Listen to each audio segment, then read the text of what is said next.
All right, guys, finally getting back to it. This is going to be the pre-video, the preparation video for Mission 2 of the Sword and Dragon Kurita campaign. We're going to be doing Mission Supply Run. So I'm going to be going through all that fun stuff. But before I move forward and talk about how we're going to set up for this particular mission, I do want to do kind of like an after action report for the first mission, which was Recon. So in the last mission, the Kuritans, the Sorenson Sabres, were able to identify all of the battle mechs that were there from the Planetary Defense Force, and was a successful mission. They were able to get off the board.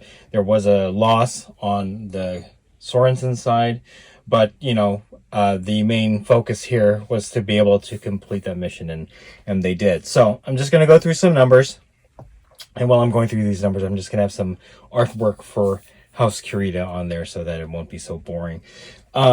We started off with 100 war chest points, and then paid 50 to do the mission Recon, which left us with 50 war chest points. We did get a victory without any of the optional bonuses. So we got 100 victory points or war chest points for Recon, bringing us up to a total of 150. And then we were able to salvage the spider that was destroyed on the Planetary Mercenary Defense side. We did get 90 war chest points for that, bringing us to a total of 240 war chest points. The next mission is a little bit more pricey. It's going to cost 75 war chest points to do the supply run mission, and we are at 165 war chest points. I'm not going to use that for any upgrades or requisitioning of new mechs to add to the lances or to the company that I'll be deploying for the game. So that's where we're going to be at now. We're going to take a look at the setup for a mission supply run. In this game, the defender places one map sheet first. The attacker places another map sheet in an illegal position, blah, blah, blah. I'll be using the neoprene mats, so I will not be using paper mats. Just one neoprene mat is enough to play this mission. The attacker consists of a small portion of the player force and may use up to 3 units. So I will be choosing a new lance to deploy, and that is up to 3 units from that particular lance. I haven't decided which lance I'm going to choose just yet. We're going to figure that out after I roll for the defenders. So the attacker enters from the edge opposite the defender's home edge. This edge is then designated the attacker's home edge. If the attacker has successfully completed mission Recon and Force track, immediately prior to this mission, he may wait to select his forces until after the defender has determined his. So that's what we're going to do. I'm going to do the defender, and then we will figure out which lance to use. So initially, only one lance was available to me. Now all lances in that particular company are available. So, all right, for the defender. Defender is a portion of the Planetary Defense Force guarding a supply depot. To determine the defender's force composition, roll 1d6 on the following table.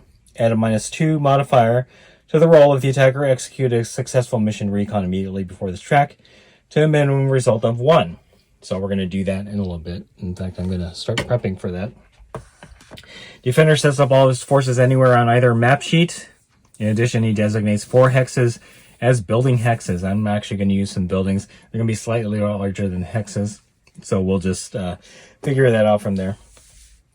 For the purpose of this track, these buildings are considered 1 level tall and indestructible if using building rules from Total Warfare. Okay, I'm going to skip through that. Buildings must be within 4 hexes of each other. The defender secretly designates 2 of the buildings as supply warehouses and writes down this information. So looks like we're going to be trying to determine which buildings have the supplies and then taking those supplies from there. So this track costs 75 war chest points. This time around, I will be using optional bonuses. So we get 50 war chest points if we use night combat. And that basically just applies a +2 to hit modifier to all weapons attacks. Or I could do plus 75 war chest points reinforcements. The defender may designate 1 unit from his force as a reinforcement. That unit enters the battle from the defender's home edge, during the movement phase between turns 4 and 8. So probably. All right, sorry about that, guys. One of my lights went out, so it's going to be a little dimmer, but we're going to continue on there. So I will be using.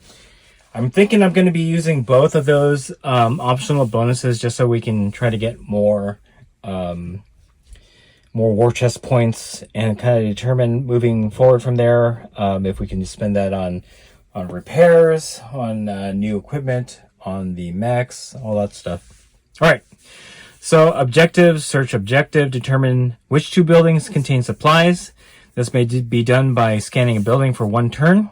A unit that is scanning a building may not fire weapons. It's kind of similar to the Recon ability. So, and you have to be within 2 hexes of the building. So you'll get a reward of 100 war chest points if that happens. And then no quarter, cripple, destroy all of the defender's forces. You'll get an extra 150 war chest points if you do that. So obviously those are the main objectives. It needs to happen in order to consider this like a full victory. Okay, special rules. You get salvage. Salvage rules infect only if the attacker completes both objectives. So if I only get one or the other, I won't be able to take some salvage. So we'll keep that in mind. And then commander, one of the units on the defender's force is a field commander. The defender selects 1 unit of his force and assigns it a gunnery skill of 3 and a piloting skill of 3. If the unit containing the commander is destroyed, the defender must apply a -2 modifier to all subsequent initiative rolls. So it could be pretty devastating if their commander gets knocked off. And then obviously after that, we have a different number of tracks that we can choose: recon, assault, defend, fighting, withdrawal, pursuit, touch point, Cassius, which is Fox's Teeth only. So I wouldn't be able to play that because I'm playing the Sorenson Sabres. So, all right, at this point, we're going to determine which forces the Sorenson Sabres will face off in mission supply run. So we will get that set up. As always, what I like about this is the randomization of what you're going to face. It's always fun. So I guess it's a 1d6, and that'll tell us what we're going to face off with. So we got a 6. So that's 1 heavy. Maybe with this up. That's 1 heavy and 2 assaults, and this is actually a house force. Wow. So at this point, we're going to determine which heavy and assault mechs we're going to face. That is going to be a very interesting fight. This will be a lot harder than it was for the Recon. So again, I roll a 6, got 1 heavy and 2 assault as what I will be facing. And because of the mission, I can only take 3 units from my lance into this. So that will definitely be an interesting fight. So we'll see how it goes.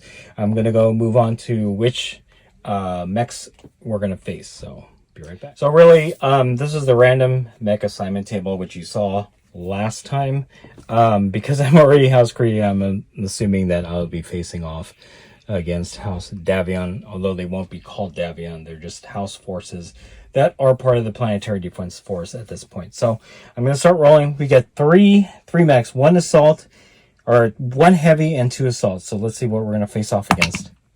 So we got a 2, which will bring that to a grasshopper. And then we have a 1, which will be an awesome. And then we have a 3, which is a Zeus. So we're going to be facing off a grasshopper, an awesome, and a Zeus. That's going to be pretty tough for my particular lance. So let's see what I'm going to choose as my lance. All right, so this is what's available. We have the command lance that consists of a Marauder 3R, a Crockett 0, a Samurai Aerospace Fighter, and a Phoenix Hawk 1K.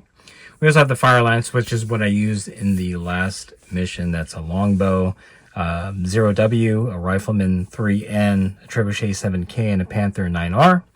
And then lastly, we have the Pursuit Lance, which consists of an Archer 2K, a Phoenix Hawk HK2 Lamb, which I don't have a model for. We have a Hermes 4K and a Wasp 1K. So considering that I'm facing off against a Grasshopper, Zeus, and an awesome, I'm thinking that my command lance is probably the best the best lance that I can bring. And again, I could only bring 3 of the units from this command lance. I'm probably going to bring in the 3R, the Crockett. I'm going to bring in the Marauder, the Crockett, and I really want to play with that Samurai, but I think I'm going to bring in the Phoenix Hawk. So that is what I'm going to play. So that's what we're going to have for supply run. We're facing off against a Planetary Defense Force that actually has House Forces representing it, that has a Grasshopper, an Awesome, and a Zeus. It's going to be a tough fight. We're going to bring in the Command Lance with the Marauder 3R, the Crockett 0, and the Phoenix Hawk 1K. We'll see how it goes. So, all right, that is it. That's our setup for Mission 2 of the Sword and Dragon Kurita campaign. Hopefully you guys enjoyed this setup video. The new Battletech video will be coming out probably in a couple weeks. We'll see how it goes. I'm going to try to paint everything up so that it is an enjoyable watch. So yeah, that's it. If you like this video, go ahead and click like. If you haven't subscribed to the channel, I appreciate it if you would. Click the bell notification icon to get notified of all new Sword and Dragon campaign coming out of the channel, and then click the link in the description below to join our Discord server. That's the best way I can personally interact with you and chit-chat you about Battletech, Sword and Dragon, any other game that we cover on the channel. That's it. Thanks for watching. Stay tuned for more Battletech Sword and Dragon campaign coming out of Wargaming Noob.